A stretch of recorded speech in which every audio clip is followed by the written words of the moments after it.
News tag Kannada, ನಿಖರ, ನಿರ್ಭೀತ, ನಿರಂತರ. ಬಳ್ಳಾರಿಯ ವಿಜಯನಗರ ಶ್ರೀಕೃಷ್ಣ ದೇವರಾಯ ವಿಶ್ವವಿದ್ಯಾಲಯದ 2023-24ನೇ ಸಾಲಿನ 13ನೇ ವಾರ್ಷಿಕ ಘಟಿಕೋತ್ಸವ ಸಮಾರಂಭವು ಇದೇ ಸೆಪ್ಟೆಂಬರ್ 4 ನಾಳೆ ಬೆಳಗ್ಗೆ 11 ಗಂಟೆಗೆ ವಿಶ್ವವಿದ್ಯಾಲಯದ ಬಯಲು ರಂಗಮಂದಿರದ ಆವರಣದಲ್ಲಿ ನಡೆಯಲಿದೆ ಎಂದು ಘಟಿಕೋತ್ಸವದಲ್ಲಿ ವಿವಿಧ ಕ್ಷೇತ್ರಗಳಲ್ಲಿ ಸಾಧನೆಗೈದ ಮೂವರಿಗೆ ಗೌರವ ಡಾಕ್ಟರೇಟ್ ಪ್ರದಾನ ಮಾಡಲಾಗುತ್ತಿದೆ ಎಂದು ಕುಲಪತಿ ಪ್ರೊಫೆಸರ್ ಎಂ ಮುನಿರಾಜು ಅವರು ಪತ್ರಿಕಾಗೋಷ್ಠಿಯಲ್ಲಿ ತಿಳಿಸಿದ್ದಾರೆ.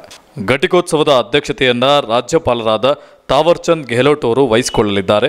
ಹಾಗೆಯೇ ಘಟಿಕೋತ್ಸವದ ಭಾಷಣವನ್ನು ನವದೆಹಲಿಯ ಇಂಟರ್ ಯೂನಿವರ್ಸಿಟಿ ಎಕ್ಸಲೇಟರ್ನ ನಿರ್ದೇಶಕರಾದ ಪ್ರೊಫೆಸರ್ ಅವಿನಾಶ್ ಚಂದ್ರ ಪಾಂಡೆ ಅವರು ಮಾಡಲಿದ್ದಾರೆ ಎಂದು ತಿಳಿಸಿದರು. ಈ ವೇಳೆ ವಿಶ್ವವಿದ್ಯಾಲಯಗಳು ನೀಡುವ ಗೌರವ ಡಾಕ್ಟರೇಟ್ ಉಳ್ಳವರ ಪಾಲು, ಅಂದರೆ ಸಿರಿವಂತರ ಪಾಲಾಗುತ್ತಿದೆ ಎಂದು ಸಾರ್ವಜನಿಕ ವಲಯದಲ್ಲಿ ಕೇಳಿಬರುತ್ತಿದೆ. ಘನವೆತ್ತ ರಾಜ್ಯಪಾಲರು ನೀಡಿರ್ತಕ್ಕಂಥ ಸಮಯ, ಈ ಸಮಯದಲ್ಲಿ ನಮ್ಮ ಘಟಿಕೋತ್ಸವ ಸಮಾರಂಭ ನಡೀತದೆ. ಈ ಘಟಿಕೋತ್ಸವ ಸಮಾರಂಭದಲ್ಲಿ ನಮ್ಮ ವಿಶ್ವವಿದ್ಯಾಲಯದಲ್ಲಿ ವ್ಯಾಸಂಗ ಮಾಡಿ 1 ವರ್ಷದಿಂದ ಅತ್ಯುನ್ನತ ಶ್ರೇಣಿಯಲ್ಲಿ ತೇರ್ಗಡೆ ಹೊಂದು ಉತ್ತಮ ಅಂಕಗಳನ್ನು ಪಡೆದಿರ್ತಕ್ಕಂಥ 51 ವಿದ್ಯಾರ್ಥಿಗಳಿಗೆ ಗೋಲ್ಡ್ ಮೆಡಲನ್ನು ಕೊಡ್ತಾ ಇದ್ದೀರಿ.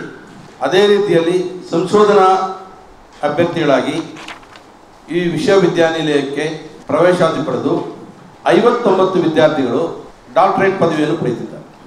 ಇದನ್ನು ನಮ್ಮ ಘನವೆತ್ತ ರಾಜ್ಯಪಾಲರು ನಮ್ಮ ವಿಶ್ವವಿದ್ಯಾನಿಲಯವು 1 ವರ್ಷದಿಂದ ತಮ್ಮೆಲ್ಲರೂ ಗೊತ್ತಿರುವ ರೀತಿಯಲ್ಲಿ ಪರೀಕ್ಷಾಂಗ ವಿಭಾಗವನ್ನು ಅತ್ಯಂತ ಪಾರದರ್ಶಕವಾಗಿ ಮತ್ತು ಪರೀಕ್ಷೆ ಮುಗಿದ 3 ದಿನಗಳಿಗೆ ಎಲ್ಲ ಫಲಿತಾಂಶಗಳನ್ನು ಪ್ರಕಟಿಸಿ ಯಾವುದೇ ಮಕ್ಕಳಿಗೆ ತೊಂದರೆ ಇಲ್ಲದ ರೀತಿಯಲ್ಲಿ ನಾವು ಕೊಟ್ಟಿರ್ತೀರಿ ಅಂತ ನಾವು ಭಾವಿಸ್ತಾ ಇದ್ದೀನಿ. ಇನ್ನಿತರ ಸುದ್ದಿಗಳಿಗಾಗಿ ಕೂಡಲೇ ಸಬ್ಸ್ಕ್ರೈಬ್ ಮಾಡಿ ನ್ಯೂಸ್ ಟ್ಯಾಗ್ ಕನ್ನಡ.